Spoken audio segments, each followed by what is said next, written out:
be the Lord, oh Most High. We proclaim you as the one and only God. Oh, praise is yours.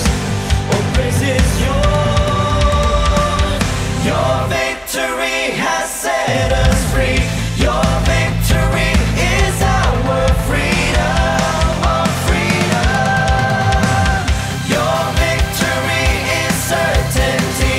Your victory is our freedom, our freedom. Your victory has set us free. Your victory is our freedom, our freedom. Your victory is certainty. Your victory is our freedom, our freedom, our freedom, our freedom, our freedom, our freedom.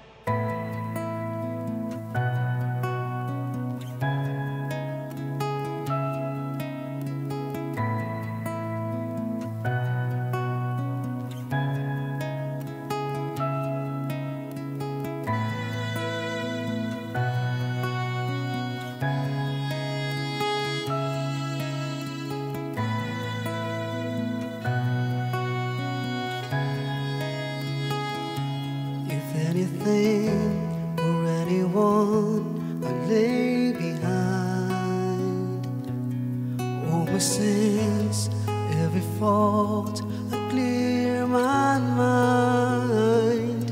I wanna be where you are for rest of time.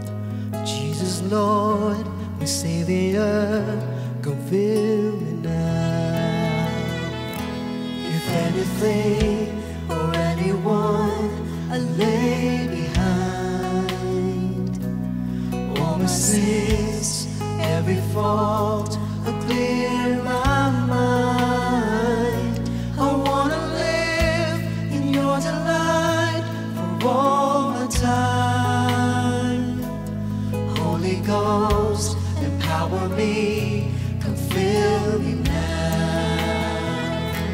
I cannot live without you, Lord.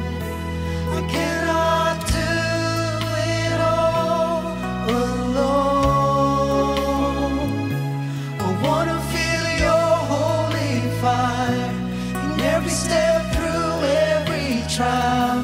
I cannot live without you, Lord.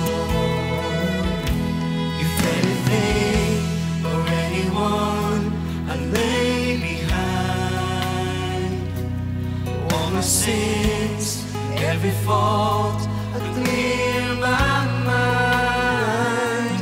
I wanna live in your delight for all my time.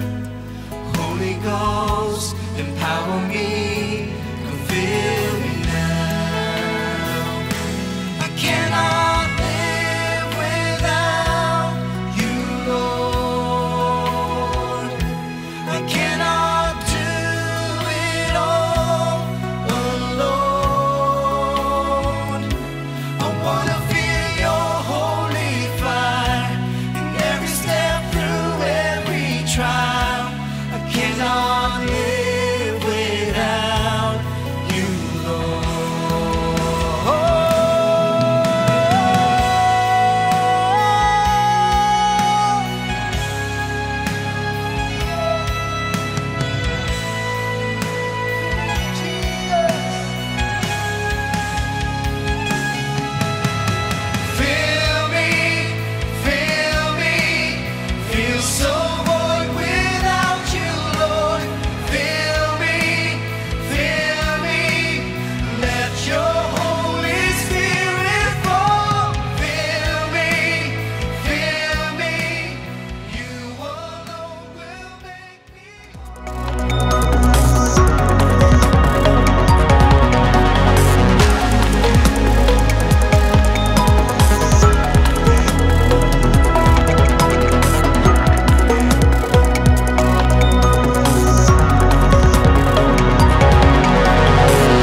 Ngayon, anong panahon? Ngayon, ang panahon ng bawat isa ay maghahanap sa kanyang lumikha. Sa ating Diyos na buhay. Amen? Can't do anything without you. Let me alone.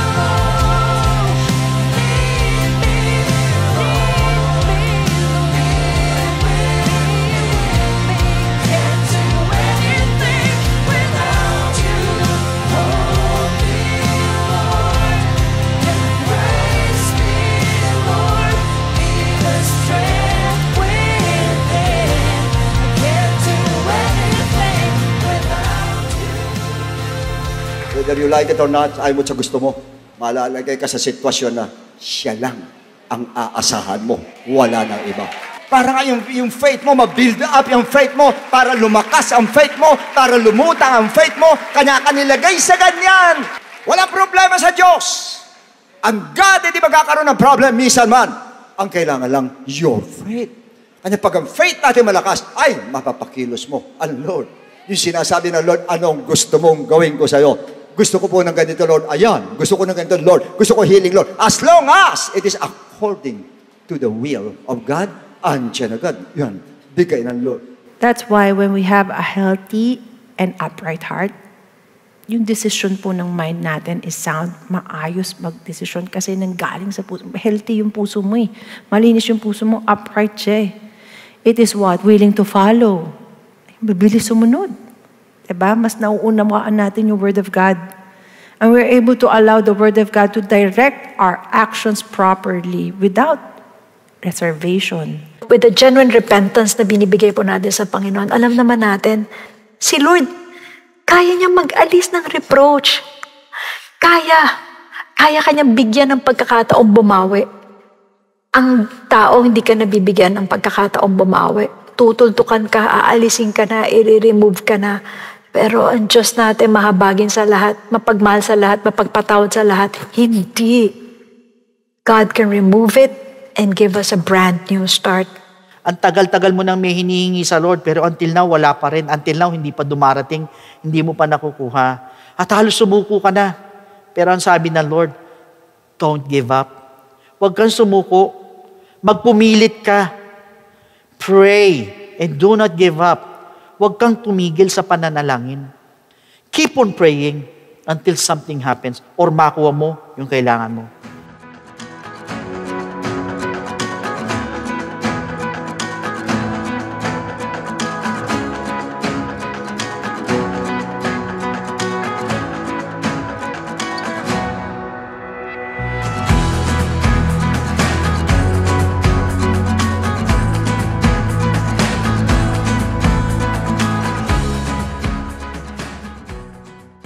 Being salt, Paul countered fear.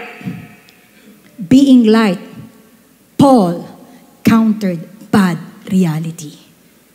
You know, storms of financial losses and storms that will push your business to bankruptcy is no easy storm. Mind you.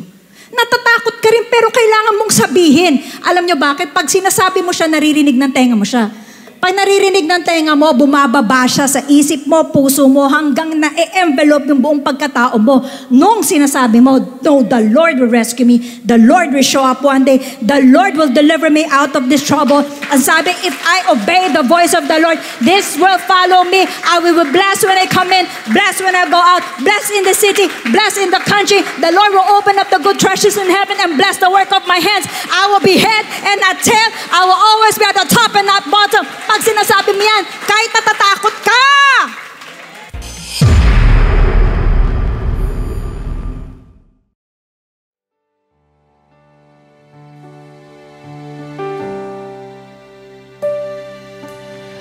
Purihin po ang ating Diyos. Napakagandang bagay na naman po na talagang makita natin na tayong lahat ay nagkakaisa ngayon.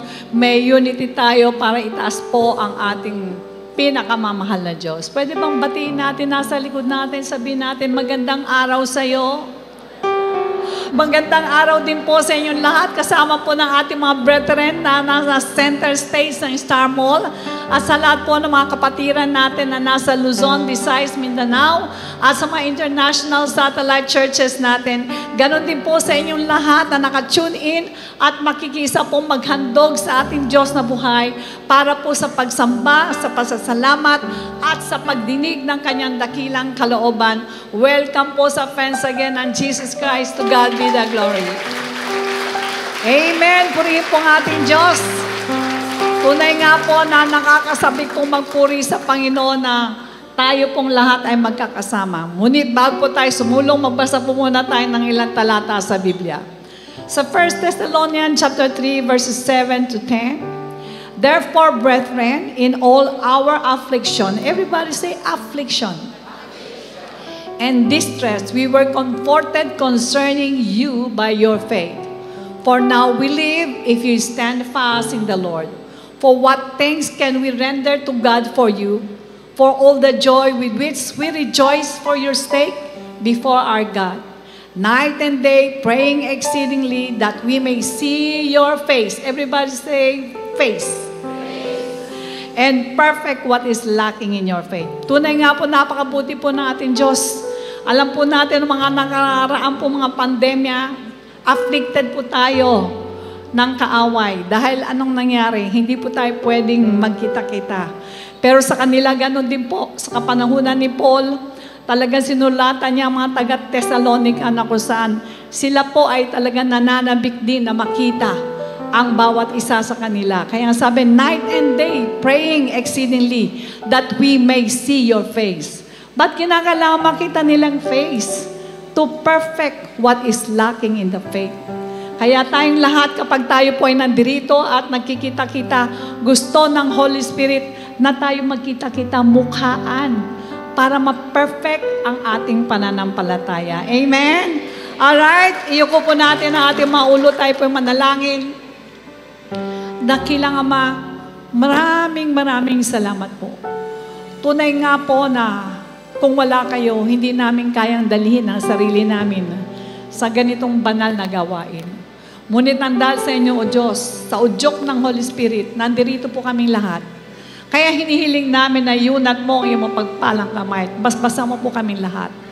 Tulungan mo po kami, O Diyos, na makaunawa sa lahat ng mga bagay na mapapakinggan namin at makikita.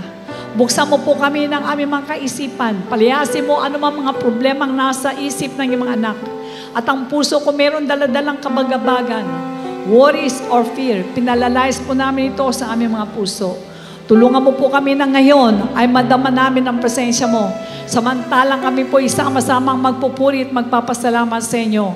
Hinihiling po namin na basbas mo po sa amin lahat. Sa amin lahat na nandirito, maging ang gagamitin mo sa kalagitnaan namin. Anoint mo ng Santong Espiritu ang aming beloved Bishop na kung saan palagi mong ginagamit para patibayin ang aming pananampalataya. Double portion ng anointing ay ipagkalaw mo po sa Kanya. Anoint mo rin, Lord, ang lahat ng mga singers, musicians, ang lahat, Panginoon, ng iyong mga anak na ngayon ay handang-handa ng makinig ng salita ng Diyos. Sa iyo po lahat ng kapurihan. In Jesus' name we pray. And everybody say, Amen. Church, let's welcome the presence of the Lord in this place. Umuulan po sa labas dito sa Star Mall. Papaunalan natin ang papasalamat, pagmamahal at papuri ating Diyos na buhay. Come on, let's praise Him. Let's all clap our hands, church. Hallelujah, Lord. Glorify Him, Lord.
your hands. You are our world, Lord. We want to see you face to face, Jesus.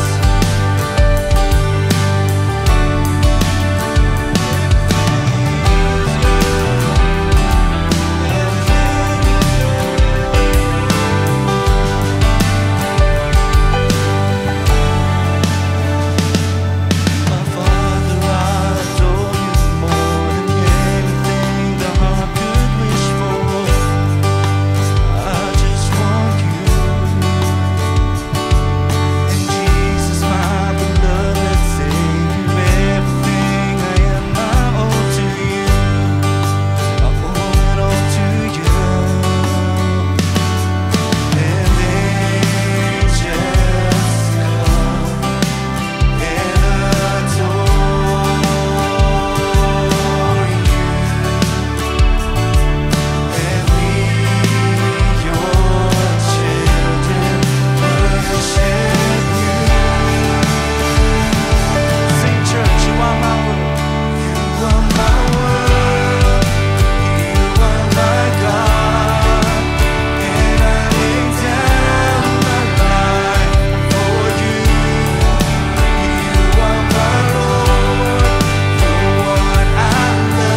Salamat po sa araw na ito, Diyos.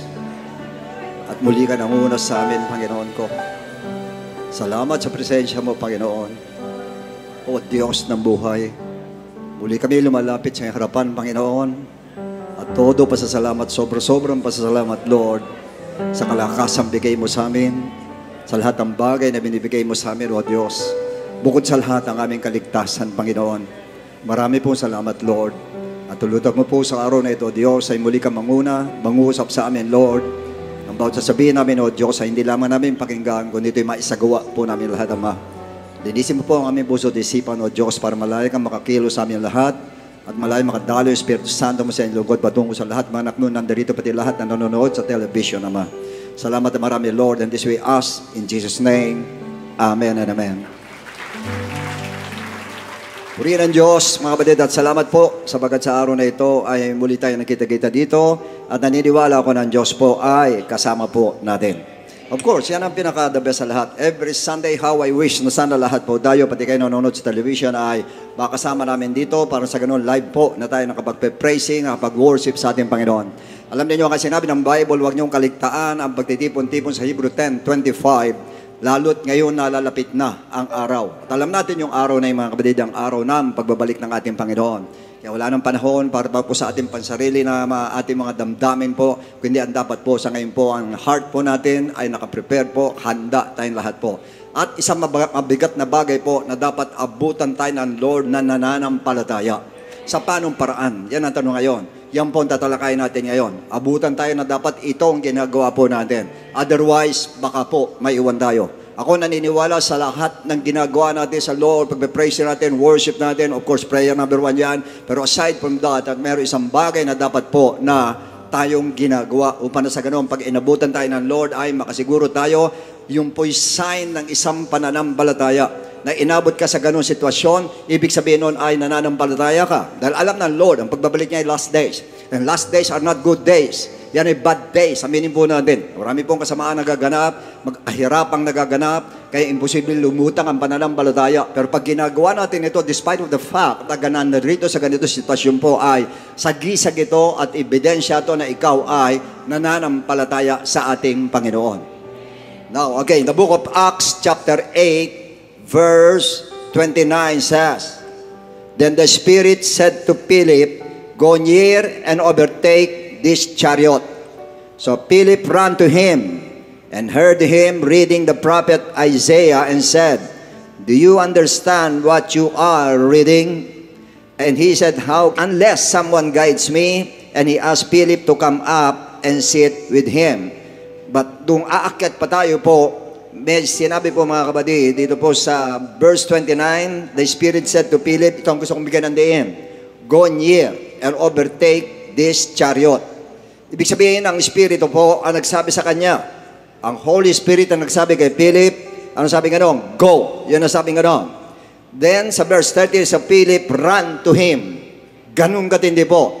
Nung sinabing go, si Philip po ay tumakbo para po sharan, yung pong nado doon sa karwahe. At naway basbasan ng Diyos ang talatang binasa natin at ang ating pamagat sa ngayon po, or our preaching is entitled, Udyok ng Espiritu Santo. Makakapo na po tayo mga kapatid. Okay, please listen carefully at sana po yung ating papakinggan ay hindi lamang natin pakinggan, kung dito po ay isagawa po natin.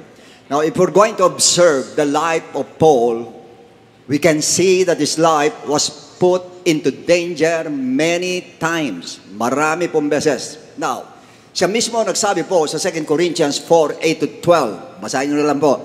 We are hard-pressed, we are persecuted, we are struck down. That is always working in us. And in 2 Corinthians 6:3-5 says, we are ministers of God, whether in tribulation, in needs, in distresses, in stripes, in imprisonments, in labor, in sleeplessness. Buyat sila. And also in Acts 27, if you're going to read that chapter, he survived a shipwreck. Wasak yung barko, pero siya po ay buhay pa rin. And in Acts 28, a viper fastened on his hand. Akala ng mga natives po ay mamamatay siya. And yet he survived. In other words, Paul was hard to kill. Mahirap siyang patayin. Why? In Acts 27, 22, 24, Scripture says, "And now I urge you to take heart, for there will be no loss of life among you, but only of the sheep. For there stood by me this night an angel of the God to whom I belong and whom I serve, saying, do not be afraid, Paul. You must be brought before Caesar. And indeed, God has granted you all those who sail with you." So, he was spared. He was protected. Why? Because he will stand before Caesar as a star witness to the Lord Jesus Christ's resurrection, which is about the gospel of Christ. So, as a star witness, you're hard to kill. Mahirap patayin pag sanabi natin na ikaw ay star witness. Why? Yan ang tanong. Under a witness protection program po yan. Katulad po sa government natin, pag star witness ka ay ilalagay ka doon sa program na yon na ikaw para maging safe ka. Ilalagay ka sa safe house sapagkat pag ikaw napatay po, yung witness, lalo na star witness ay napatay, basically po tapos na ang kaso, dismiss ang case pagka ganon. Kaya iniingatan po pagka star witness po. Likewise sa atin po, protected ka ng Lord. Example sa sakit, siguradong gagaling ka. Maliban kung oras mo na. Pero pag hindi, gagaling ka. Kasi star witness ka. Kailangan bumangon ka, kailangan gumaling ka dahil mag-witness ka. Ngayon, in Psalms 118:17, kaya sinabi rin ni David, I shall not die, but live. Why? And declare the works of the Lord. Hindi ako mamamatay, sapagkat ako ay idedeklara ko ang gawa ng Panginoon. Likewise with us. Pwede mo sabihin niya, ako ginamit ko yan. Ako ba'y may sakit? Sinabi ko yung pirme. Kino-quote ko yun. I shall not die because I will declare the works of the Lord. I shall not die but live because I will declare the gospel of Christ. Pirme kong sinasabi po yun. Every time may naramdaman ako, yun na sinasabi ko po. At talagang lalakas ka. At yun ang totoo. Yun ang totoo. Kung sa Lord lang ayaw ng Lord na mamatay agad po tayo. Kung maaari lang humaba ang buhay natin, pahabain ng Lord para makapag-declare o ma-declare natin ang gospel ng ating Panginoon. In Acts 27, ganun din po. Supplied sila mga kapatid. Nagyari yan po kay Paul sa Acts 27. Alam na natin na wasak yung barko. At sinabi naman talaga mawawasak yung barko, pero kayo, buhay kayo. Imagine pati 276, hindi ako nagkamali, na passengers, kasama po. Damay no star witness mga kapatid. Dahil po doon sa isang star witness na yon ay naligtas yung buong lahat na nandoon sa barko. Kaya ako nagsasabi sa inyo, pag kayo nasa loob ng bahay, nandoon, lumindol ang mga bagay, wala pong mangyayari sa iba dahil nandun ang star witness. Ikaw ang star witness. At i-checkin ko sa inyo, walang mangyayari doon sa iba. Damay sila. Ganyang katindi tayo magdamay po. Pag tayo po star witness, damay po sila. Kaya alam po, pag tayo katulad ni Jonah, damay din kayo. Sa madaling sabi, si Jonah po, star witness. Hoy, mag-witness ka rin sa Nineveh. Ayaw, lumihis. Ano nangyari?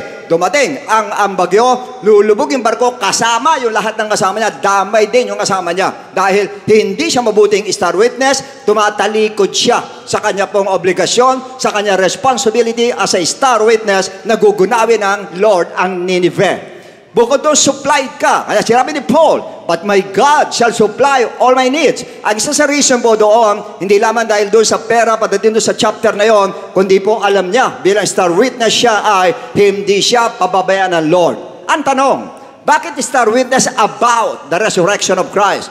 Ito po, aminin natin, pag sinabi resurrection, kasama po sa gospel and Lord, the death, the burial, resurrection of Christ. Ngayon, kaya binabanggit maigi po resurrection because His death and burial were displayed in public. Nakita yan, public nakita nila. But nobody had seen Him rise from the dead inside the tomb. Walang nakakita. And nobody saw Him went out from the tomb. Wala ding nakakita. That's why in Acts 1:2-3, na mabuhay ang Lord, until the day which He was taken, until the day, take note the day, in which He was taken up, after He through the Holy Spirit had given commandments to the apostles whom he had chosen, to whom he also presented himself alive. Presented himself alive after his suffering by many infallible proofs, being seen by them during 40 days, and speaking of the things pertaining to the kingdom of God. So, in other words, in 40 days na mabuhay siya, ginawa niyang personal appearance ang ginawa ng Lord. Ang testimony niya, ang witness niya, siya mismo. Tumayo siya, nagpakita sa buhay, nagpakita ng miracle, kaya hindi kailangan ng witness, siya mismo ang nag-witness na buhay siya. However, in Acts 1:8, ito na sabi ng Lord, "But you shall receive power when the Holy Spirit has come upon you, and you shall be witnesses to me in Jerusalem, and in all Judea, Samaria, and to the end of the earth." Ayon sa ibang mga commentator po, na sakop nila yan, Jerusalem, Judea, Samaria, at hanggang Asia Minor, kung saan-saan sila nakarating po. Pero hindi naman siguro sa buong mundo, maaaring buong mundo, pero hindi po na-saturate, sa madali sabi. At mamatay sila, of course, nagkaroon po ang mga Gentiles dapat maligtas, kanya hanggang ngayon po, yung mga witnesses, dumiretso sa atin po. Kaya tayo po ay mga star witnesses po ng ating Lord. Meaning, everyone who is baptized with the Holy Ghost must stand as a star witness that the Lord Jesus Christ is alive. Tayo po yon. Tayo magpapatunay na buhay siya. Tayo magsasabi na buhay siya. Tayo po lahat na nandito po. Okay, now, tanong, how will I witness for Christ? How? Acts 18:9-10. Now the Lord spoke to Paul in the night by a vision. Do not be afraid, but speak and do not keep silent. And for I am with you, and no one will attack you to hurt you, for I have many people in this city. Apat, yung sinabi niya. First, do not be afraid. Pag kayo po ay mag-witness, una yan, do not be afraid. Kahit sino pa siya, kahit ano pa siya, do not be afraid. Keep this in mind. As a star witness, do not be afraid. Nakita niyo ba, pag nag-witness po mga kapatid, ba matatapang talaga? Wala silang maskara, yan naman, basta didiretso sila. Iba naman po, medyo may takot, nagsusut sila ng supot sa ulo para hindi sila makilala. Pero sa atin po, hindi kailangan magsuot ka pa ng supot sa ulo po. Kailangan mapakita natin sa kanila na witness tayo ng ating Lord. Witness tayo na ang Panginoon po ay nabuhay na magmuli. Second, do not keep silent. Huwag kang tatahimik. Keep this in mind. As a star witness po, hindi tayo dapat tumatahimik. Dapat bumubukas ang bibig natin. Panayang patotoo natin. Panayang witness natin tungkol sa nangyayari sa buhay natin. Kung paano tayo inalain ng Lord, paano tinutulungan ng Lord, paano buhay ang Diyos sa buhay natin. Dapat sinasabi natin sa kanila. Why? Bakit ganon? Pangatlo, for I am with you. Pilimin yung tatandaan. Kasama natin ang Lord. Nakita mo sinabi ng Lord sa book of Matthew, pag kayo nahuli, kayo mag-alala. Ako magsasalita para sa inyo, ang Spirit ng Lord magsasalita para sa inyo, ang Ama magsasalita para sa inyo. In other words, ang Diyos ang magsasalita para sa atin po. Pag binukas mo na ang bibig mo, ang Diyos na ang bahala. Magte-take over ang ating Panginoon. Through the Holy Ghost, through the Holy Spirit po. Now, no one will attack you to hurt you. Wala raw atake sa iyo. Alam ko, hindi wala. Merong atake sa iyo, pero hindi ubra sa iyo. Kahit anong ataking gawin sa'yo, hindi ubra sa'yo. Kaya St. Paul, inatake ng viper, hindi umubra. Inatake ng bagyo, mga kapatid, nature na ito. Nature, hindi umubra kay St. Paul po. Nawasak yung barko, pero sila, walang anuman nangyari sa kanila. Sabi ko siya, pwede kang atakihin, pero hindi ka maano. Why? Star witness ka, hindi ka pwede mapatay, hindi ka pwede mamatay, dahil star witness ka. Naunawaan po natin. At pang-apat, for I have many people in this city. Doon sa pinagdalang ko sa iyo, marami ko dyan tao. Yun ang sabi niya. Dalawang meaning nito. Maraming tao para tutulong sa iyo, maraming tao na mag-guide sa iyo, or may tao dyan masasave. Save na magiging tao ko pagdating ng oras. Yun ang ibig sabihin ng Lord. So in other words, yun po ang bagay natin tatandaan. Huwag tayong matatakot daw, huwag tayong tatahimik po, at may tao ang Lord doon, at kasama natin ang Lord. Pirmi natin tatandaan. Now, how did Paul testify as witness? Yan ngayon. This is the art of witnessing. Now, paano yan? How did Paul testify? Acts 22:1-3. Ano sabi niya? Brethren and fathers, is my defense before now. And when they heard that, I spoke to them in the Hebrew language. They kept all the more silent. Then he said, I am indeed a Jew. Introduction. Ako ay Hudyo, born in Tarsus of Cilicia, but brought up in the city at the feet of Gamaliel, taught according to the strictness of our father's law, and was zealous toward God as you all are today. So in other words, first step, he told them who he was. Sasabihin mo kung sino ka. Introduce mo ang sarili mo. Pag hindi mo kilala yung tao, introduce mo ang sarili mo. Nakakasabay mo sa jeep, nakakasabay mo sa bus, nakakasabay mo sa train, nakakasabay mo sa mall. Yun, natabihan mo siya sa restaurant. Mag-introduce ka muna ang sarili mo, introduce mo. Magpakilala ka sa diretso salita. Second, verse 4 to 5. I persecuted this way to the death, binding and delivering unto prison both men and women. And as also the high priest bears me witness, and all the council of the elders, from whom I also received letters to the brethren, and went to Damascus to bring in chains even those who were there to Jerusalem to be punished. So pangalawa, he told them what he was before his conversion. Sabi mo kung ano ka bago ka ma-convert. Ano ka ba dati? Sabi mo, kung dati ka lasenggo ka, dati ka babaero, dati ka pinapersecute mo in church, dati ka hindi naniniwala, lahat yung sasabihin mo sa kanya. Yung negative side, papasok ka muna sa negative side. Pagkatapos yung doon sa sarili, negative po tayo. Yung mga sad experiences mo, sabihin mo rin sa kanila. Pangatlo, verse 6 to 9. Now it happened as I journeyed and came near Damascus at about noon, suddenly a great light from heaven shone around me. And I fell to the ground and heard a voice saying to me, Saul, Saul, why are you persecuting me? Next. So I answered, who are you, Lord? Kanina, sinabi niya, ako ay Hudyo. Ang Hudyo po, isa lang ang Diyos na pinaniniwalaan. Ang pinaniniwalaan niya, si Jehovah, si Yahweh, sa Old Testament. Pero nung tinanong niya, who are you, Lord? Sino ka, Lord? Hindi ba ikaw si Jehovah? Ikaw si Yahweh? And he said, sumagot ang Lord, I am Jesus of Nazareth, whom you are persecuting. Ako si Jesus. Aba, hindi sinabi doon ni Paul na, hindi, si Yahweh ang Diyos, hindi ka Diyos. Siguro anak ka lang dyan. Bakit hindi ikaw ang Diyos? Sinabi na pero tinanggap niya na si Jesus ang Diyos. Doon nga siya nalinawan eh. Doon siya nalinawan na yung pinapersecute niya ay ang Diyos. Na kanyang pinaglilingkuran walang iba kundi si Jehovah na nagkatawan tao sa pamamagitan po ni Jesus Christ. Kanya doon kitang-kita mo, walang Hudyong naniniwala, dalawa Diyos, tatlo Diyos. Wala po. Basta't Hudyo, hear, O Israel, the Lord our God, the Lord is one. Isa lang. Kanya alam ko, enlightened siya. Ito yung Messiah. Ito yung Diyos na nagawang tao. Ito yung Diyos ko na si Yahweh na nagkatawang tao. Yan po yun na tinawag na Jesus Christ, tinawag na Son of God dito po sa New Testament. Naunawaan po natin?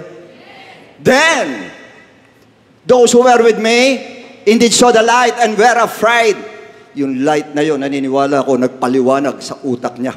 But they did not hear the voice of him who spoke to me. Ibig sabihin po, pag tayo po ang susunod po ay una magpapakilala, pagkatapos yung dati mong buhay, pagkatapos paano ka na-convert. He told them how he was converted. Kwento mo sa kanila, kasi ganito yan, doon ako, kasakit ako, may pinadalang preacher sa akin, na-convert ako, yun, kwento mo sa kanila yun.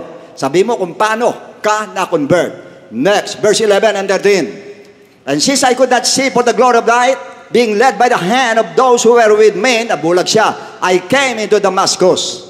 And then a certain Ananias, a devout man according to the law, having a good testimony with all the Jews who dwelt there, and came to me and he stood and said to me, Brother Saul, receive your sight. And at that same hour, I looked up at him. Ano may sabihin nun?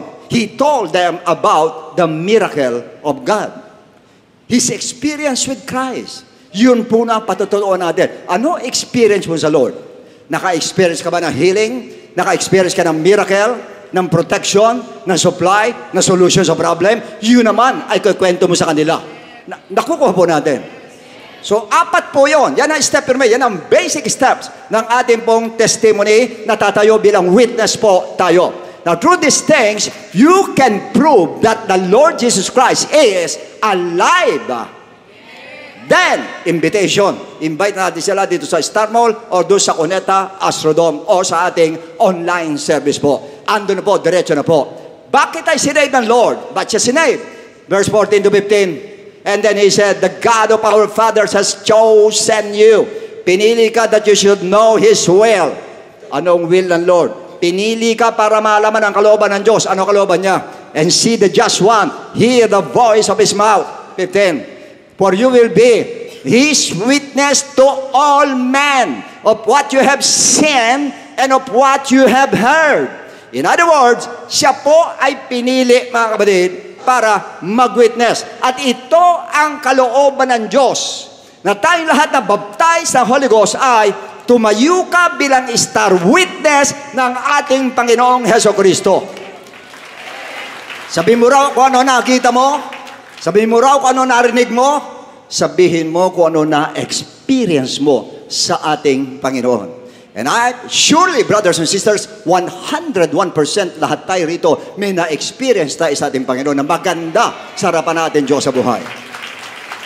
And that's the reason why God allows us to difficult situations po. Doon sa mga hardship, ina-allow tayo. Why?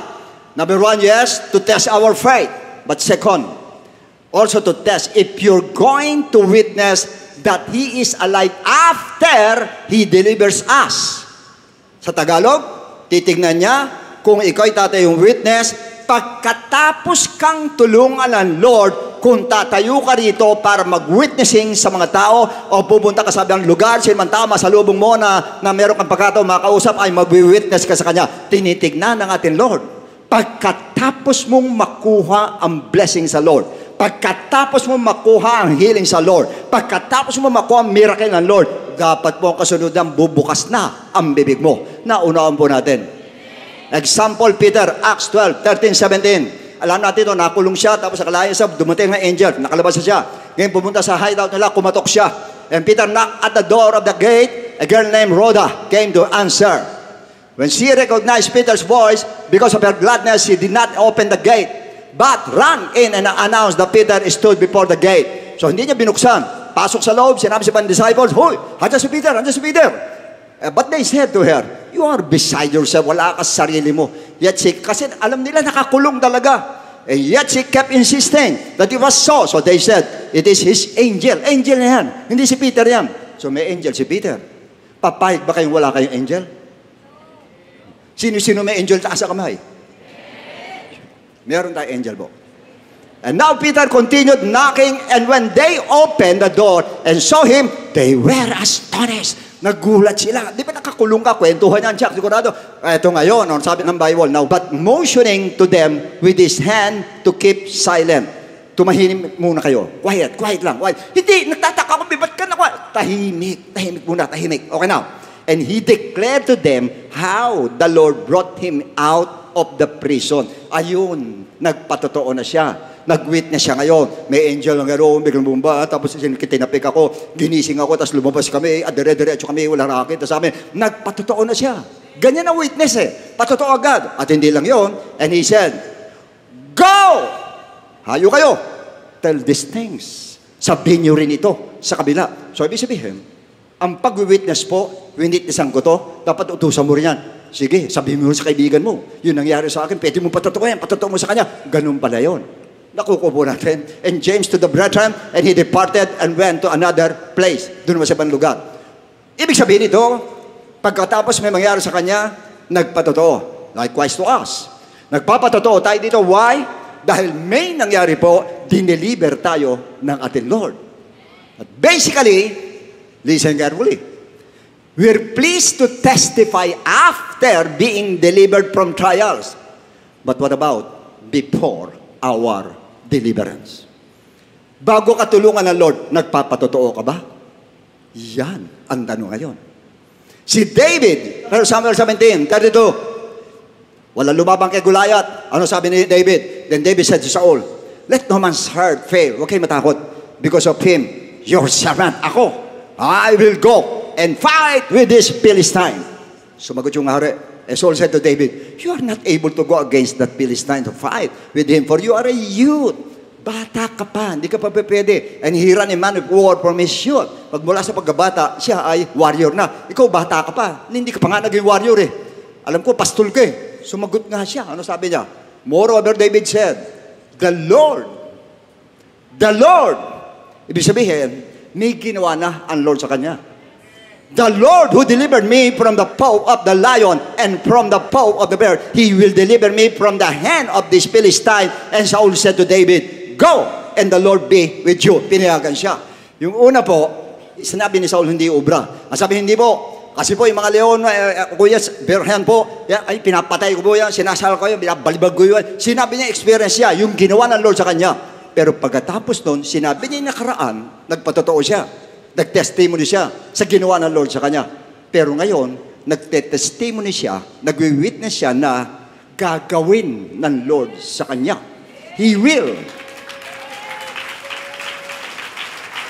Meaning, he was witnessing to what to God will do by faith. Kung ano yung gagawin, nagpapatotoo na. That's why you must be a star witness not only to what He had done, but also to what He will do for you. Sana nagpatotoo tayo minsan dito. Ako po, grabe po ang sakit ko. Malala ang sakit ko, pero naniniwala ako, the Lord will deliver me. The Lord will heal me. The Lord will deliver me. The Lord will heal me. Yung will, dapat meron din po. Hindi tayo puro past tense tayo lahat eh. Diniliber ako, pinagaling ako. Paano hindi ka pa pinagagaling? Hindi ka magpapatotoo? Hindi pwede po. Sa Lord po, kay ginawa sa'yo, kay hindi pa, patotoo mo na. Pag hindi pa ginagawa, patotoo mo na gagawin sa'yo ng Diyos. Everybody shout, praise the Lord. Everybody shout, amen. Sino naniniwala sa inyo na pag nagpatotoo ka na hindi pa ginagawa ng Lord, ay gagawin ng Lord sa'yo? Naniniwala kayo? Now, always remember po, malakas ang udyok ng Holy Spirit sa atin. Pagdating sa witnessing, napakalakas. Si Philip, binasa natin kanina, 8:29. The Spirit said to Philip, Holy Spirit said to Philip, go near and overtake this chariot. Chariot.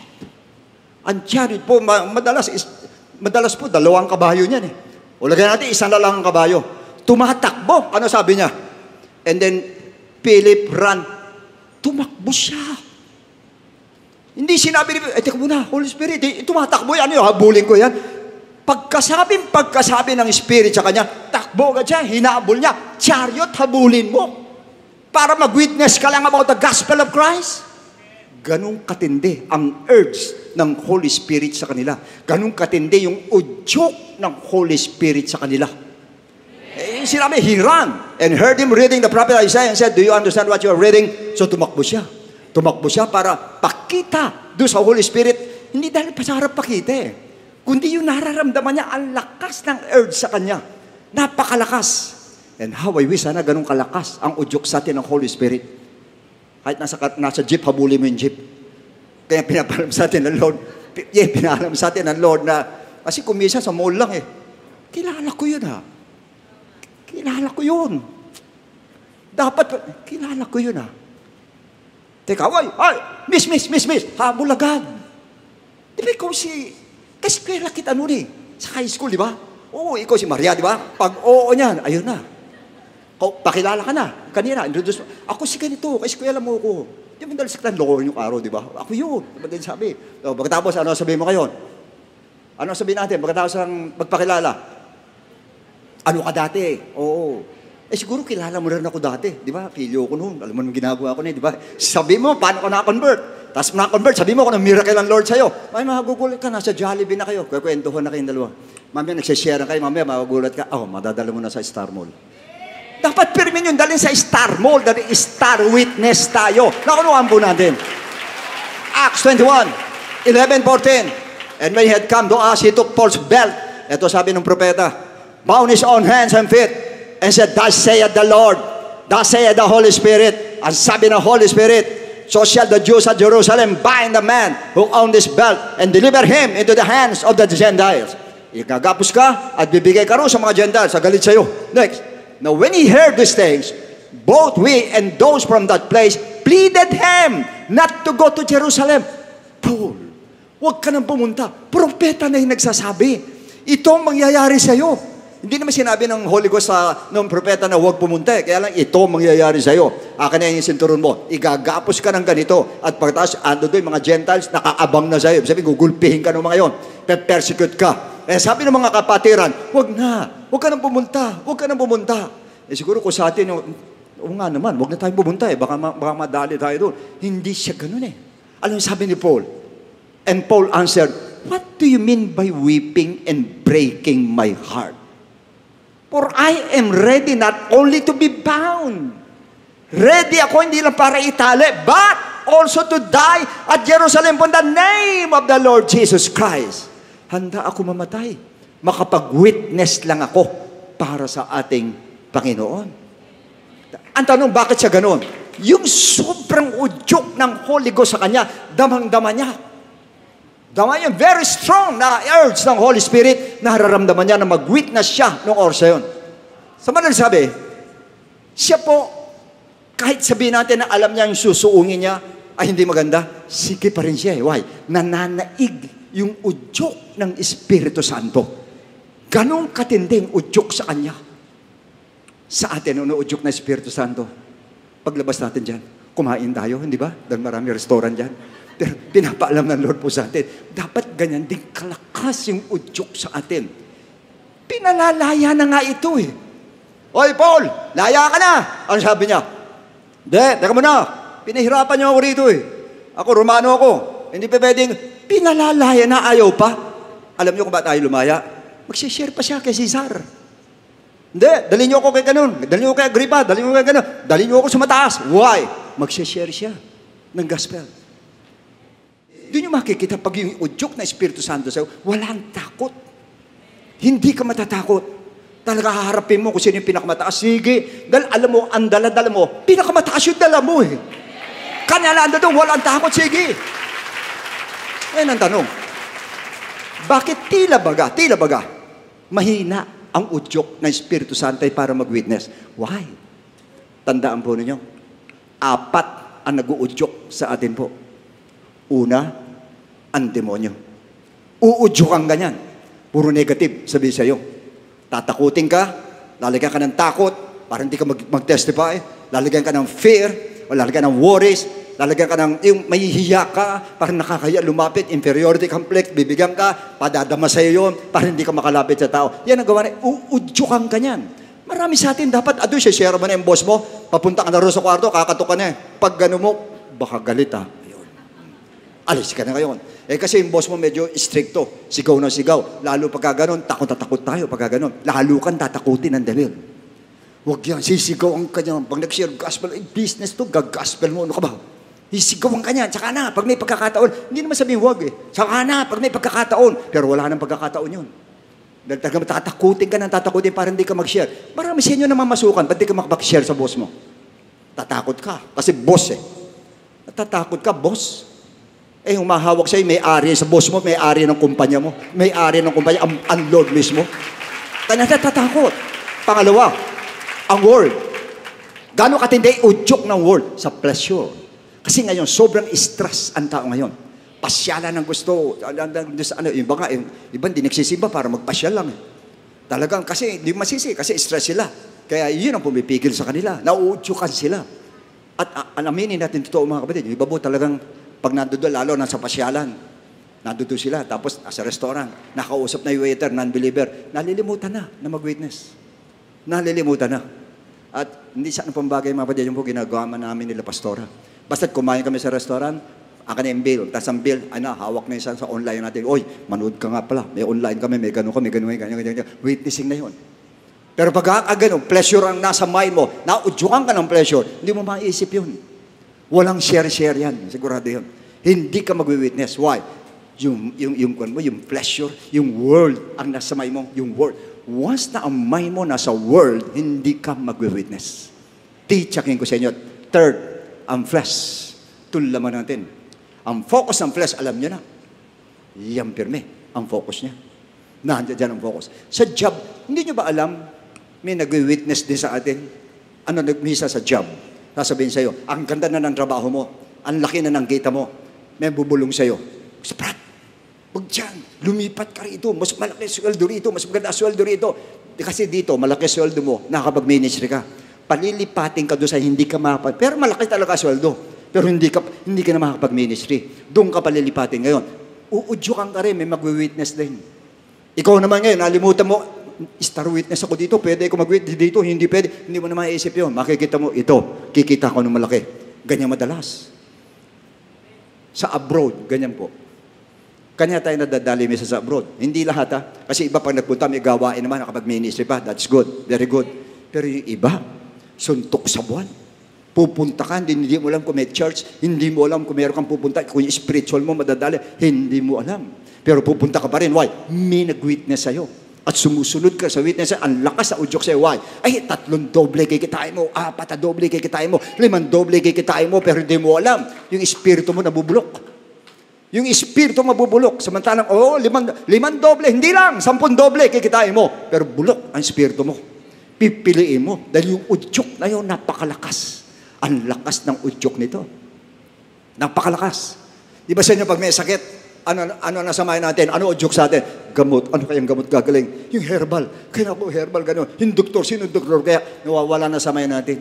Kaya ka dinala sa ospital, andun yung doktor. Yan nga, doktor ang kailangan mo. Hindi pa para sharean mo, para mag-witness ka sa kanya. Sa akin po, 4 yung doktor ko, wala nakalusot. Lahat sila sinesharean ko. At hanggang ngayon, yung doktor na may maintain sa akin, sinesharean ko siya hanggang ngayon. Noong nakaraan, sinabi niya, siya mismo nagsabi. Sabi niya ganun, tumaas na naman GFR niyo. Talaga po sa Panginoon na lang ito, Mr. Santos. Opo, talagang Panginoon lang po talaga. Yan po tatandaan niyo, Dok, ha? Ang Lord po natin, yan ang nagpapagaling talaga po. Ginagamit lang ka instrumento. Ang Diyos talaga. Patotoo ulit. Patotoo ka ulit. Kanya, ano man ang sitwasyon mo eh. Pagka may emotional stress ka, emotionally down ka, ano nangyayari? Anxiety. Once na ma-anxiety ka, tameme ka na. Yes, ang sulo ka na, yun, lulugo-lugo ka. Paano ka magte-testify ng pagkaganon? Meron bang witness na, ako po, testigo. Siya nga po mamatay, siya mamatay. Siya po. Alas ka. Hindi ka nun ang testigo. Nakikita ko eh. Yung hearing nung isa po, dun sa, yung pong kasambahay na minaltrato, pinatatayo pa eh. Turo mo dyan kung sino. Tayo. Sino dyan? Alam naman nila kung sino. Yan po, yan. Yan po, yan po. Si Brother Obat po, siya po. Tinuro agad na agad. Tinuturo talaga. Very bold siya, tinuturo niya. Pag tinatanong siya, ano ibig sabihin? Nakita mo ba nung binugbog? Nakita ko po, binugbog po yan. Opo, ilang beses. Hindi ko nagkakamali, 2 beses po. Saan tinamaan? Dito po, tinamaan. Sinasabi pa kung saan. Yun ang witness. Ganon ang witness po. Wala dyan emotional problem. Star witness ako. Binasted, tsaka na muna. Ligaw na lang ako sa iba. Sige, patotoo ka agad. Witness ka. Ang Lord. Magugulat ka. Ang Lord ang magpapalit. Bibigyan ka ng iba. Mas maganda bibigay sa'yo. Mas ayos ang bibigay sa'yo. Hindi pwede sa atin yun. Kasi yun, busted ako kasi nalugay ko. Kasi hindi pwede. Ang isang star witness, kaya nalugi ka sa business mo, kaya anong nangyari sa'yo? Walang puwang ang lungkot sa'yo. Dapat tapang pirme na sa'yo. Dapat yung courage ang pirme na sa'yo. Why? Star witness ka nga eh. Nakukuha ninyo. Everybody shout, praise the Lord. Pagka humihina ang udyok ng Holy Spirit sa kanya, kasi po natatabunan nito mga nag-uudyok nito, ang devil, ang world, at ang flesh. Natatabunan. Kanya ganyan po nangyayari. Na kung tutusin, hindi dapat malakas ang udyok sa atin, mga kapatid. So, ibig sabihin, sa parting ito po ay diyan po nangyayari na talaga, humihina po, gawa po sa udyok nito na nangyayari sa atin po, sa flesh natin, sa world, sa flesh, yan po lahat na nagpapahina. Pero ang problema po, the danger of refusing to stand as witness for Christ. Ano ang danger? Yan ang tanong ngayon. John 12:32. Una. And if I am lifted up from the earth, will draw all peoples to myself.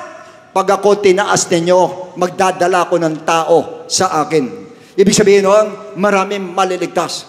In other words, through witnessing, you're opening the door of salvation for non-believers. Binubuksan mo ang pintuan ng kaligtasan sa kanila. But if you remain silent, you're closing the door, which every human being in this world is entitled to enter o para makapasok. Parang sinasaran mo ang pintuan sa kanila. Sinasarado po natin. Kaya sa parting yan, gusto ko linawin sa inyo lahat. Ganun katindi po. Ang pagtataas sa ating Panginoon, number 1 po ibig sabihin noon, nung sa cross of Calvary, tinaas siya, yun ang number 1. Pero nung sa cross of Calvary, that is the gospel of Christ. Ibig sabihin, pag sineshare mo ang gospel of Christ, itinataas mo ang ating Lord. At doon marami ang lumalapit sa ating Lord. Siya mismo, I will draw man unto me. Ako magdadala ng tao sa akin. Ang Diyos mismo, itaas mo lang ako. Sa magitan ng mag-witness mo tungkol sa gospel ng ating Lord at ginawa sa iyo. Pangalawa, we are the light of the world. Yan ang sinabi. In what way? Paano tayo nagiging light of this world? 2 Corinthians 4:4. Alam natin ito. Whose minds of the God of this age blinded, who do not believe, lest the light of the gospel of the glory of Christ, who is the image of God, should shine on them. Una binanggit salitang blind. Pag sinabing blind, darkness. Ang mga non-believers po ay nasa darkness because they are blind as far as gospel is concerned. Ngayon, binanggit yung light. Yung light po, ang light of the gospel na kailangan mag-shine. It must shine to them. Mag-ilaw po sa kanila o mag-reflect po sa kanila yung light po na yun. Kailangan mag-reflect po sa kanila. Sa madali sabi, sa 2 Corinthians 4:6-7, ito sabi gano'n, for it is the God who commanded light to shine out of darkness, who has shown in our hearts to give the light of the knowledge, to give the light of the knowledge of the glory of God in the face of Jesus Christ. Sa ating Panginoon, sa atin naman. But we have this treasure. We have this treasure in earthen vessel. Dito sa earthen vessel natin, nandyan yung treasure, yung kayamanan, that the excellence of the power may be of God and not of us. Paul clearly said that we have that treasure. Yung pong light of the gospel. So, ibig sabihin, ang gospel po na ay kayamanan po natin ang gospel. Yung ilaw ng gospel, kayamanan po natin. That's why we must stand as witness kung paano tayo binago ng Lord, pinagalin ng Lord, pinagpala ng Lord, paano tayo iniligtas ng Lord sa gospel ng ating Panginoon. Kailangan sabihin natin, mag-witness po tayo. Kaya nga minsan ang tanong, saan natin nilalagay ang ilaw? Yan ang tanong ngayon. Sa Matthew 5:14-15, ano sabi ganoon? You are the light of the world. A city that is set on hill cannot be hidden. Next. Nor do they light a lamp and put it under a basket. Yung ilaw, yung lampara, nilagay mo sa ilalim ng basket, but on a lampstand. Kundi sa lampstand para nakikita. And it gives light to all who are in the house. Yan ang tanong ngayon. Saan mo nilalagay yung light? Sa basket o sa lampstand? Balik tayo sa trabaho. Sa trabaho mo dapat para kang walking lampstand. Ilaw ka talaga. Witness mo, witness dito, witness doon, witness dyan, witness doon, witness na. Puro witnessing ang gagawin mo. Lalo na iba sa inyo, malalaking kumpanya. Ang daming departments po niyan. Punta ka sa accounting department, share ka doon. Punta ka doon sa production, share ka doon. Punta ka doon sa sales, share ka doon. Lahat yan, share. Lahat yan, iilawan mo. Yung buong kumpanyang pinapasukan mo, iilawan mo, tatayo ka bilang lampstand. Huwag mo itago sa basket. Kailangan yung ilaw mo, lumitaw, yung kayamanan mo, the light of the gospel, kailangan po i-release po natin. Sabihin natin at magpatotoo sa kanila at tanggapin nila ang ating Diyos na buhay. Sa mga negosyante po, makinig kayo. Sa business, to your employee, sa employee ninyo. Kailangan maging lampstand kayo to them. Do not hide the light. Huwag nyo itago po. Kayo mismo po ay mag-witnessing sa mga empleyado natin. Kayo mismo. Ikaw ang boss, mag-witnessing ka sa kanila. Paano ginawa ng Lord sa'yo? Anong ginawa ng Lord sa'yo? Pangalawa, make your business a lampstand. Yung mismong business mo ay lampstand, may ilaw. Kanino? Customers mo, ang dami. Suppliers mo, ang dami. Naiilawan mo ba yan? Dati kami nag-garments, hindi pa ako pastor noon. Brother Louie pa ako noon. Ayan, alam ni Deacon Season. Kasi siya, nasa textile po siya. Nagkukulay sila ng tela. Si Pastora po ay Nagpapanit siya ng sinulid para maging tela. Pakukulain niya kila Deacon Season po. Doon sa kumpanya nila. Hindi siya makakalis, hindi namin siya sisharean. Sigurado sisharean namin siya. Ang kulit namin sa kanya, sisharean namin siya. Why? Ginagamit namin yung business para maging lampstand. Para mag-ilaw yung business namin. Para may ilaw yung business namin. Ibig sabihin, walang nakalusot dyan. Yan, customer namin, walang nakalusot. Supplier, walang nakalusot. Customer, walang nakalusot. Ikumpare ko, customer namin, nabuwisit na sa akin yung kasi-share ko. Pero hindi ko siya pinawawalan. Sige, share ako sa kanya, share ako sa kanya, share ako sa kanya. Basta tao, share! Nakuha po natin. Everybody shout, praise the Lord. And make your employee lampstand outside the business premises. Ibig sabihin nun, yung empleyado mo, turuan mo rin. Turuan mo mag-share tungkol sa gospel ng Lord. Turuan mo mag-share tungkol patotoo sa sarili niya. Magkwekwento ka lang naman eh. Ako nagtataka sa inyo. Bakit pagka-chismis, ang galing nyo magkwento eh. May introduction pa kayo, may motion pa kayo. Alam mo, ganito ang ginawa. Oh. Biglang nahuli. Kung nagulat na gano'n. Oh. Pagkatapos tumakbo siya. Sino to? Paano pagkakasutok? Ganyan. Oh. Gano'n ang ginawa. Grabe talaga. Tindi talaga. Oh. Ang galing mo magkwento. May action pa. Bakit ito? Hindi mo magawa. Iba sa basketball. Grabe. Ginawa si Jaworski. Grabe talaga. May pagkakalayap niya. Bakit ganun ka magkwento pagka yan? Bakit pag yung ginawa sa'yo ng Lord? Pinagaling ako ng Lord. Ang Lord naman ang pagaling sa akin. Kailan yan? Hindi ko na matandaan eh. Kung kailan, hindi ko na nalaman kung kailan yan. Samantala, kailan tinalo na Hinebra yung kon? Anong July yan? July 15, alas 3, tandang-tanda ko yan. Bakit na yun? Alam mo. Ba't mo alam din yan, Pastor? Ganon din ako eh. Ibig sabihin, sa part 2, pinapaalam sa atin ang Lord. Bakit ganun? Pag sa iba ko magkwento. Ang witnessing po, kwento yan eh. Magkwekwento ka lang, ayaw mo. Ginawan ka na mabuti ng Lord, hindi mo maikwento. Bakit pag ginawan ka na mabuti na iba? Uy, niregaluhan nun ko. LV. Grabe, niregalo talaga sa akin. Ang bait talaga niya. LV. Ano yung ginahagi sa akin? Paano yung kwento? Uy, hindi lang sa isa. Uy, Mare, yung kaibigan ko, LV, binigyan ako, Mare. Grabe talaga. Hindi pa rin. Punta pa sa iba. Punta pa rin. Uy, binigyan ako. Witness ka ng witness. Witness ka ng witness. Si LV, wini-witness mo. Paano naman si Jesus? Bakit hindi yun na i-witness natin? Kanya ka nakakapagsalita dahil sa kanya. Subukan mo gawin ng Lord, pipi ka, makapagsalita ka. Kwento lang, kwento. Yan ay ibig sabihin ng witness eh, kwento. Kwento mo kung sino ka. Kwento mo kung ano ka noon. Kwento mo kung paano ka na-convert. Kwento mo kung ano ginawa ng Lord sa'yo. Namila ka rin. Tapos, 4 lang. Tapos na kwento. Naunawan po natin. O kanya ibig sabihin, make yourself, your business, your employees, a lampstand who stand as a witness to everyone. Yun po ang dapat sa atin in hard times, in times of joy, in trials, in blessing, witness pa rin tayo. Ganun pa rin po tayo because you are a star witness of God. Gayon. Ang pangatlong dahilan, bakit dapat ka mag-witness? Acts 69, yeah. And I saw a vision appeared to Paul in the night. A man of Macedonia stood and pleaded. The man pleaded with him, saying, "Come over to Macedonia and help us." Ilan tao, hindi lang sa Macedonia. Dito na lang sa atin.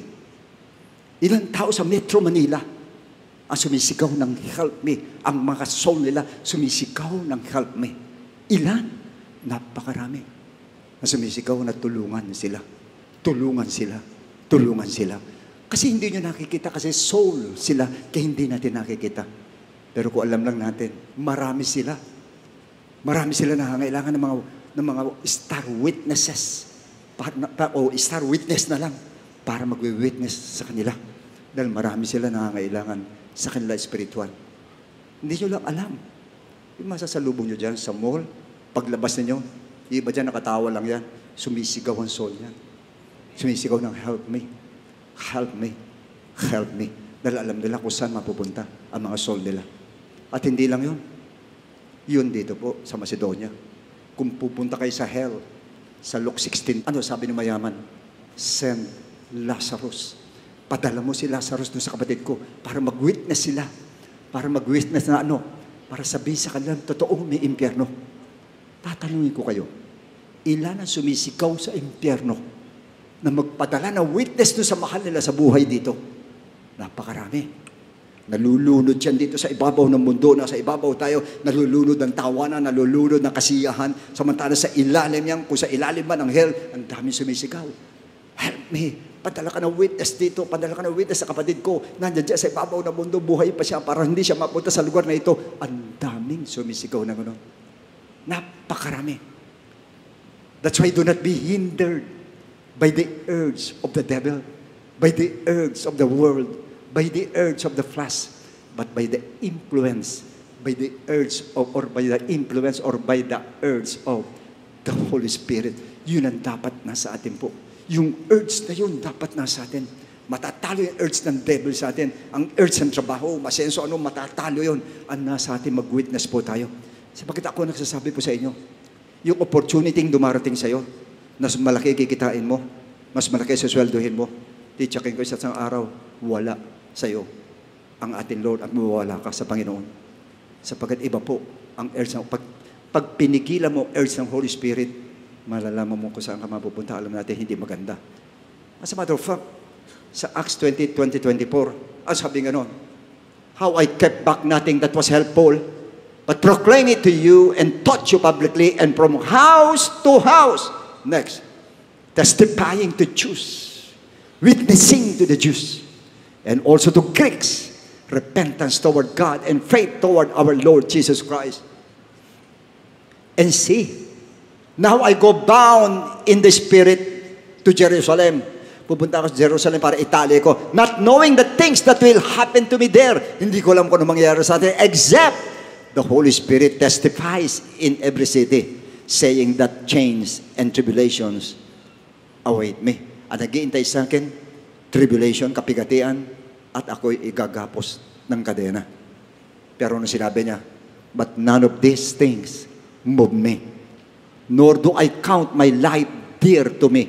Yun ang number one eh. Hindi siya naalog. At yung buhay niya, hindi niya sinabing mahalaga sa kanya. So that I may finish my race, matapos ko with joy. And the ministry of which I received from the Lord Jesus, ano yung ministry? To testify, to witness to the gospel of the grace of God. Yun daw ang kanyang gagawin. Kahit anong mangyari sa kanya, kahit mamatay siya, makapag-testify lang para maligtas ang tao. Dahil alam niya, kung mamatay siya, physical lang, pero spiritual niya, maliligtas. Sa Acts 8:2-4, pagkatapos patayin si Stephen, ano sabi ganon? And the both men carried Stephen to his burial and made great lamentation over him. And for Saul, he made havoc of the church, entering every house. Hindi pa siya nako-convert dito. And dragging of men and women, committing them to prison. Ganun ang ginagawa sa church. Ganun ang ginawa nila. Therefore, those who were scattered went everywhere preaching the gospel. Hindi sila natinag. Kahit pinipersecute sila. As a matter of fact, sinabi ko sa inyo kanina, napakasigla ng ating gawain sa China. Napakalago ng ating gawain sa China. Biglang pumasok po ang authority, pinasara ang gawain po natin. Sa akala niya, mapipigilan niya ang urge ng Holy Spirit. Wala sila magawa. Dinala pa sila sa presinto. Inimbestigahan sila, mga kapatid. Tapos pinasara yung church. Lahat ng mga churches doon, pinasara po. Meron church doon, pwede. Pero kontrolado ka ng government. Kung ano sabihin ng government, yun ang gagawin mo. At sila, alam ko, pinapalitan nila ang Bible. Kaya darating nga tayong mga church doon. Yung Bible nila ang gagamitin na si Jesus Christ ay makasalanan. Ganun katindi yun. Pero napigilan ba sila? Hindi po. Church gathering, wala sila yung ganito. Wala sila. Tuloy pa rin ang salita ng Lord. Witnessing pa rin sila. At hindi lang yun. Nagsusoul winning pa rin sila. Nagwi-witnessing pa rin sila. Ganun sila. Ganun kahirap sa China. Baka hindi nyo. Kanya mapalad tayo rito. Kahit siya ka pumunta, tumayo ka rin, mag-witnessing ka, pwede. Kahit siya ka pumunta, pwede ka mag-witnessing, walang pipigil sa iyo. Eto, gathering natin, walang pipigil sa atin. Samantalang sa kanila, hindi pwede, bawal. Basta tungkol sa Bible, bawal. Pati sa mga cellphone nila, sa Facebook, nandun, bawal. Napigilan ba? Hindi. Why? Yung urge, yung udyok ng Espiritu Santo, ang hirap pigilin po. Once na-baptize ka ng Holy Ghost talaga at lumalakad ka ayon sa Espiritu ng Diyos, hindi mo mapipigilan yan. Kasi sinabi ng Lord, even the gates of hell shall not prevail against it. Kanya nga, honestly speaking, alam ko, tuwing uwi rito sila, tuwan-tuwa sila. Kasi malaya dito. Samantala, pagdating doon, ayun na naman. Hindi nyo mapipigilan. Yung udyok ng Espiritu, kung talaga ikaw guided ka ng Holy Spirit, ang udyok niyan hindi mo mapipigilan. Alam ko, yung maraming baptized ng Holy Ghost sa atin, na dapat hindi ka napipigilan din. Kaya lang nagpapatangay ka doon sa tatlo. Sa testimony, sa witnessing ng devil, witnessing ng flesh mo, witnessing ng word, nagpapatangay tayo. Wow! Dapat yung influence ng Holy Spirit, yung udyok ng Holy Spirit, dapat mas malakas sa atin. At tumatayo ka, alam mo, ang Diyos, niligtas kami ng Lord. Biro mo, libre tayo, walang pumipigil sa atin, kahit magsisigaw ka dyan, "Hey, niligtas ako ni Jesus Christ! Hoy, kayo lahat, makinig kayo! Niligtas ako ng Lord!" Dapat ganun tayo eh. Kasi libre, walang pipigil sa walang papatay sa'yo, walang magkukulong sa'yo. Eh, samantala sa China, meron, hindi lang kukulong doon. Pinahihirapan po pati babae. Hinahampas ng 2x2 mga kapatid sa buong katawan. Halos, iba po napapatay. Dahil lang doon pero hindi sila mapigilan. Diretso pa rin sila, share pa rin sila ng gospel mga kapatid. Ganun pa rin sila, patotoo pa rin sila. Yan ang tunay na Kristiyano. At dyan tayo dapat abutan ng Lord. Ganyan tayo dapat abutan ng Lord. Nananampalataya ka talaga. Sa kanila, mabigat na pananampalataya. Pinapersecute pero nagsishare pa rin sila. Ganun sila manampalataya. Why? Yung udyok ng Espiritu Santo. May mag-ingat kayo sa udyok. Sino umuudyok sa'yo? Yan ang tanong ngayon. Kaya dapat malaman mo kung sino umuudyok sa'yo. Dahil alam mo, udyok ng Espiritu Santo. Pag Espiritu Santo nag-udyok sa'yo, hindi ka udyokan lumayo sa gawain. Itutulak ka niyan sa gawain. Pabubukahin ang bibig mo niyan para mag-testify ka, para mag-witnessing ka. Ibubukas ang bibig mo niyan. Yan ang udyok ng Espiritu Santo. Tandaan niyo po yan, birmi. At yun ang dapat ginagawa natin. Yun ang dapat ginagawa natin. At yung sinabi sa Psalms 107, ano sabi ganon? "Let the redeemed of the Lord say so, whom He has redeemed from the hand of the enemy." Sabihin daw natin kung tinubos tayo ng Lord. Sabihin natin pinalaya tayo ng Lord. Sabihin natin niligtas tayo ng Lord. Sabihin daw natin. Eh dapat nandun tayo sa ganung sitwasyon. Lahat tayo. In the first place, alam nyo na kung ano nangyayari sa ngayon. Any moment, alam natin, yung imminence ng coming ng Lord, talaga nandyan po. Any moment, darating ang Lord. At sana ma-alarma na kayo sa mga nangyayari ngayon sa paligid po. Hindi na po biro-biro yan. Hindi po simultaneous ngayon. Sabay-sabay ngayon ang nagaganap na kalamidad. Sabay-sabay ngayon ang mga distraction na nangyayari sa world. Huwag naman sana mahaluan pa ng gera. Yan ang pinagpe-pray ko mahigpit na sana huwag matuloy yan. Pag natuloy ang gera yan, China, Philippines, Thailand, USA, ang bigat po ng kahinat nandyan. Kaya sinasabi ko sa inyo, pakatatag po kayo. Magpakatatag kayo at yan po ang nagpapalakas sa kanila. Ang lalakas ng loob nila, even the early church, not only the apostles, the early church, mga members nila, napapatay dahil pag-witness po. Actually, pag sinabi witness, alam niyo ibig sabihin? Martus. Ibig sabihin ng martus ay martir. Ang witness po, martir talaga ibig sabihin po. Kaya lahat naman sa early church, naging martir yan. Pinatay sila sa pag-witness po. Kaya mapalad tayo, hindi tayo pinapatay, pero nag-witnessing tayo. Pwede, libre sa atin. And kaya please, we have to grab this opportunity. Saan lahat? Sana sa atin po, bawat ministry, lahat ng ministry. Yan na po ang gawin. Mag-witnessing kayo para sa church growth po ninyo. Para po mag-soul winning kayo, mag-discipling kayo. Yan na po ang gawin natin. Yan ang pinaka-the best na magagawa natin. Wala nang iba. Yan na lang ang pinaka-the best na magagawa natin. And I assure you, as a star witnesses, tayo po lahat ay protected at supplied po ng ating Panginoon. Tiyakin ko po sa inyo.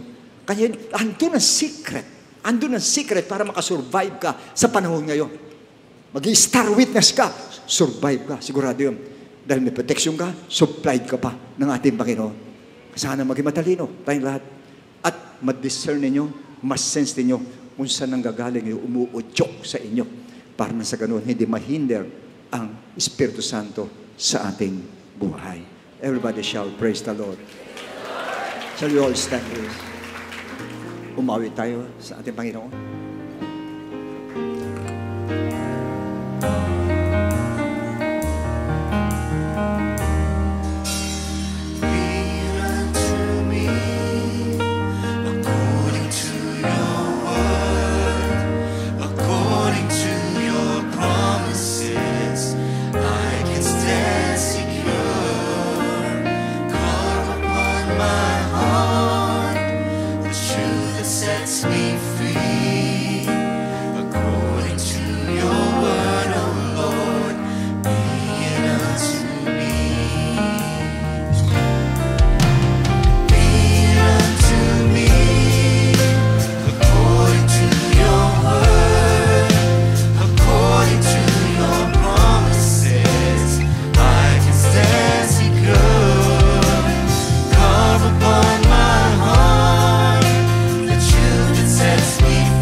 alam nyo na po mga kapatid, paglabas po natin dito, kailangan maging star witness tayo.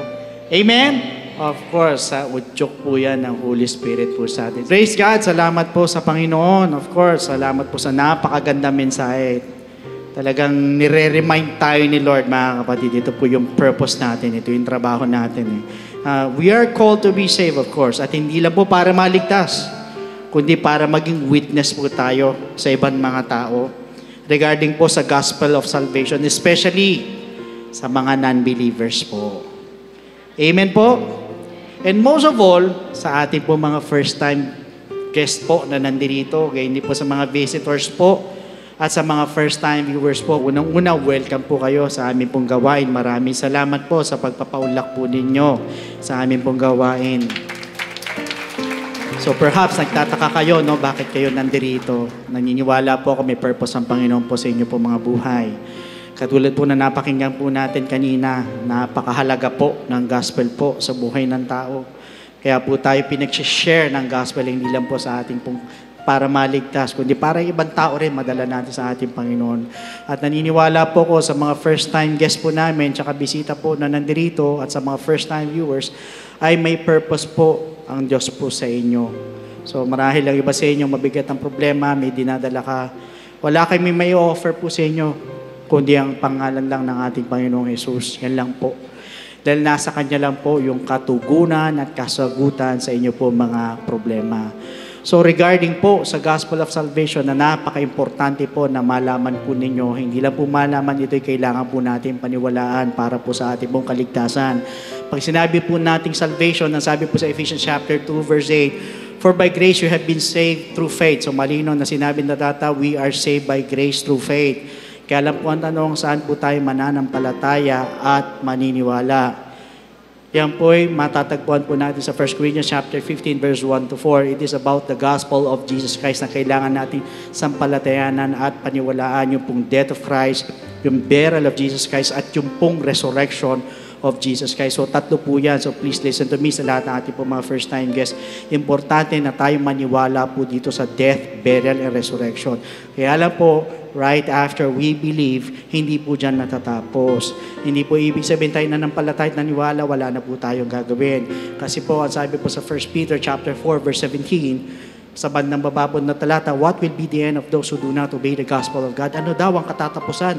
Ano daw ang dulo doon sa hindi sumunod sa gospel ng ating Panginoon? So sa madaling sabi, the gospel of Christ must be obeyed. Hindi po tayo matatapos sa pananampalataya lang at sa paniniwala, kundi kailangan lakipan po natin ito ng pagsunod or kailangan po natin sundin ng gospel.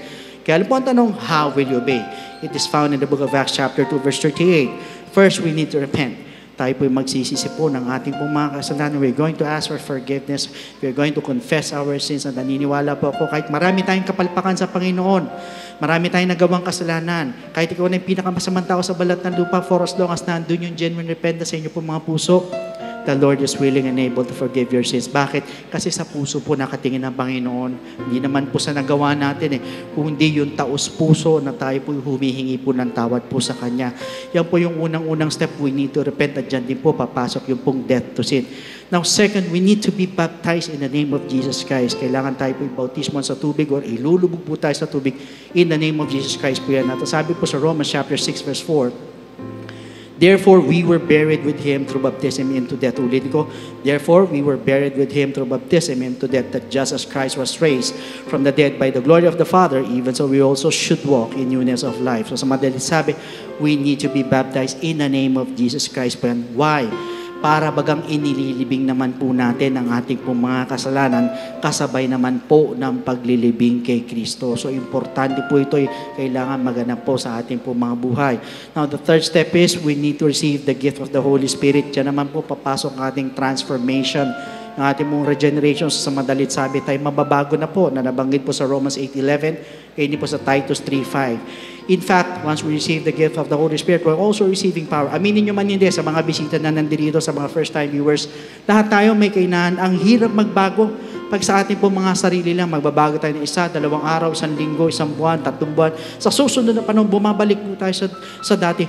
But guess what? Once you have the gift of the Holy Spirit or the Holy Spirit mismo, yan po yung tutulong po sa atin para makapagbagong buhay ng lubusan. At yan din po yung tutulong po sa atin para mapagtagumpayan yung lahat ng ating pong mga kahinaan. At yan din po ang magpapaalala po sa atin na sumunod po sa kalooban ng ating Panginoon. So kailangan itong tatlong ito yung magana po sa ating buhay. Unang-una, we need to repent. Second, we need to be baptized in the name of Jesus Christ. And third, we need to receive the gift of the Holy Spirit. And that is what we call the good news. And that is the gospel of Jesus Christ. So at this moment, sa lahat ng mga first-time guests po namin, sa mga first-time viewers, pwede po ba na itaas po ninyo yung dalawang kamay?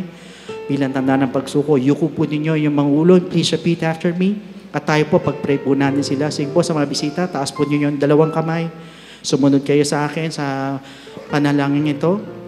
Panginoong Jesus, lumalapit po ako sa iyo bilang isang makasalanan. Patawarin mo po ako sa lahat ng aking mga pagkakamali at pagkukulang. Sa oras na ito, tinatanggap po kita bilang sariling tagapagligtas at tinatanggap po kita bilang Diyos ng aking buhay. Naniniwala po ako na ikaw ay namatay, ikaw ay inilibing, at sa ikatlong araw ay nabuhay na magmuli. Tulungan mo po ako makapagsimula ng bagong buhay. At tanggapin mo po ako sa iyong kaharian. Maraming salamat po sa pangalan ni Jesus. Amen.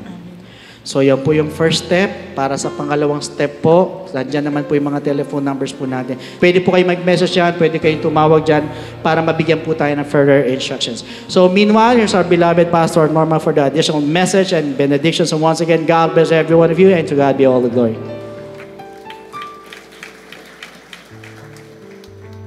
Amen. Praise God. Thank you, Pastor Lud, sa patuloy mong pagpapahayag ng Gospel of Salvation, which is very much important po para sa mga bagong Kristiyano na dumaan po doon sa ating pong repentance, baptism in Jesus' name, and receiving the Holy Spirit. Samantala, tayo naman po ay dadako sa ating pong offertory. Buksan po natin mga banal na aklat sa 1 Thessalonians chapter 3, verses 11 to 13. Now may our God and Father Himself and our Lord Jesus Christ direct our way to you. And may the Lord make you increase and abound in love to one another and to all, just as we do to you, so that He may establish your hearts blameless in holiness before our God and Father at the coming of our Lord Jesus Christ with all His saints. Purihin po ang ating Diyos. Alam po ninyo, natutuwa po ako sa mga iba nating kapatiran na kahit na po nandyan sa abroad, ay hindi po nakakalimot magpadala ng kanilang mga tithes, love, and offerings. Sabi ko nga, talagang nabibless ako sa kanila sapagkat bakit? Doon po, meron po silang church. Pero hindi po sila nagpupunta doon. Kumbaga, sila po ay nanonood lang sa ating online. Bakit? Kasi dito sila nabautismuhan eh. Pero matutuwa kayo sa kanila sapagkat patuloy ang pagsuporta nila sa ating church. Na isa rin sa inaasahan ng church kung kaya't tayo po ay talagang nakapag-bayad na malalaking rental sa ating po mga rental expenses. Kaya tayo naman na nandirito, patuloy din po tayong sumuporta sa gawain ng Panginoon sa pamamagitan po ng pagbibigay ng ating mga love offering, mga tithes natin at hindi po talaga masasayang anuman po ang lahat ng mga ibinibigay natin sa ating Panginoon. Meanwhile, for complete details of our online giving, please refer to the ways and means to give dyan po sa ating AVP. Maraming salamat din po sa mga kapatirang walang sawang sumusuporta sa ating mga gawain. Alright, tumayo po tayong lahat at magbigay po tayo sa Panginoon ng pangwakas ng panalangin. Iyuko po natin ang ating mga ulo. Let us pray. Dakilang Ama, maraming salamat po sapagkat very timely po ang tinuro mo sa amin ngayon. Na kung saan kasama po para kami po ay maging matuwid sa harapan mo na kami matutong magpatotoo. Kahit saan kami magpunta, ipatotoo namin kung ano po ang ginawa mong pagbabago sa aming mga buhay. Kung marami sa amin dito na hindi pa marunong magpatotoo, Ngayon po ay nagturo ng aming beloved Bishop kung paano kami magpapatotoo. Sapagkat alam namin kapag kami nagpapatotoo, alam namin na itinataas po namin, Panginoon, ang pangalan mo at kami po ay nag-iilaw. Hindi po namin kinakailangan itago ang pag-iilaw mo sa amin, kundi bagkus kinakailangan makita nila ang pag-iilaw namin sa pamamagitan po ng pagpapatotoo. Hindi po namin pwedeng masabi mga sarili namin mga Kristiyano hanggat hindi po namin napapatotoo ang kabutihan mo po sa amin. Kaya Ama, alam po namin, Lord, na sa pamamagitan po ng katuruan na to, na ipinula mo sa aming isip at puso, hayaan mo na dumalo ito sa ang buong katawan namin. At kami po, Panginoon, lagi mong i-urge na magpatotoo. With the power and the influence of the Holy Spirit, magagawa po namin lahat ang mga bagay na ito. Kaya iunat mo ang iyong mapagpalang kamay sa bawat isang mga anak mong nandirito, maging doon, Panginoon, sa mga hindi nakarating, maging doon sa mga online viewers namin na nakikisa sa amin pong pakikipag-ugnayan sa iyo. Pagpalain mo po't basbasan ng lupang katawan. Ingatan mo, Panginoon, sa lahat ng mga deadly diseases. Pagpalain mo rin, Panginoon, ang mga kaisipan. Huwag mong ipabaya sa mga deception ng kaaway. Pagpalain mo, Lord, ang mga financial. Ibuhos mo po ang masaganang pagpapala, Lord God. Patuloy namin tinataas ang gawain ito, O Diyos. Kayo po ang siyang manguna. Patuloy mong supplyan, Panginoon, maraming mga workers upang sa ganon ay sama-sama namin maihayag sa maraming mga kababayan namin ang tungkol sa kabutihan mo at marami po kami magpapatotoo sa kanila. Kahit saan mo kami dalhin, Lord, maging open kami, Panginoon, sa gusto ng iyong Espiritu na ipatotoo namin ang kabutihan mo. At gayon din po, O Diyos, sama-sama namin tinataas ang aming bansa. Pagpalain mo po ito, bigyan mo po kami ng mga husay ng mga leaders, mapagmahal na leaders na kung saan ang kapakanan ng mamamayan, ang iisipin, Panginoon, ang kabutihan. Ilayo mo po kami sa kapahamakan. Tinataboy namin palayo sa amin anumang mga bagay na darating na hindi maganda. Mga gawa, Panginoon, ng kaaway, Lord, sa buhay ng mga tao. Maraming salamat po sa iyo po lahat ng kapurihan. In Jesus' name we pray. And everybody say, Amen. The Lord bless and keep you, make His face shine upon you, and be gracious to you, lift up His countenance upon you, and give you peace. God bless you, and to God be the glory. A blessed day to all brethren. Let us pay attention to these important reminders. For online giving and Bible study offerings, you may refer to the details being flashed on the screen.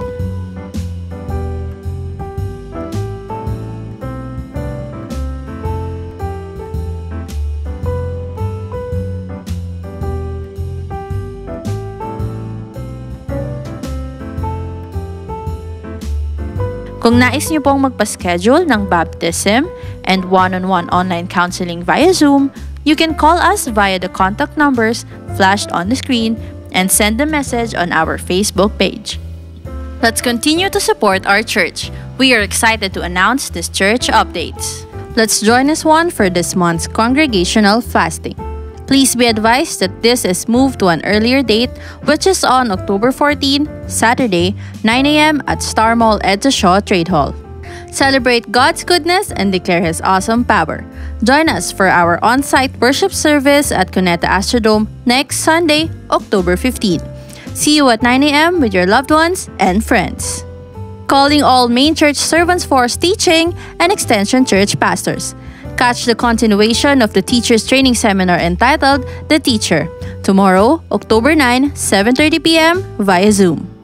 To all students who are done with 1FC Books 1 and 2, we encourage you to join the online workshop to become a certified Book 2 1FCer on October 28, Saturday, 1 p.m. via Zoom. Registration fee is 200 pesos per head.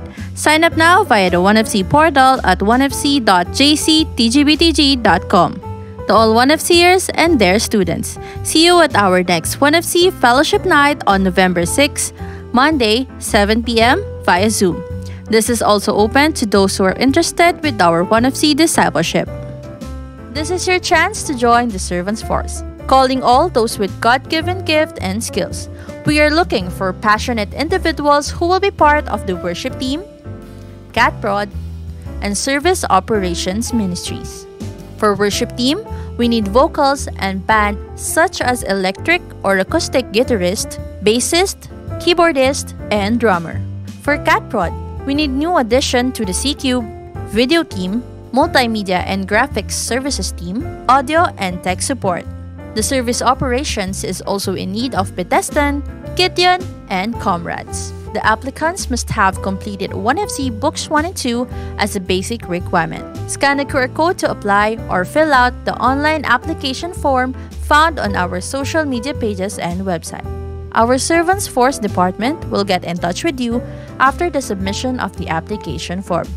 Sign up now. IDO for Music is now on Spotify, Apple Music, YouTube Music, Deezer, Amazon Music, and other digital platforms. You can also start using IDO for Songs on your Facebook and Instagram stories and reels and TikTok videos. Our church merchandise are up for grabs. Our very own calling card and newest sticker designs are available for purchase. We encourage you to visit our church kiosk located at the entrance to purchase. You can also contact us via our Facebook page or the numbers flashed on the screen to order.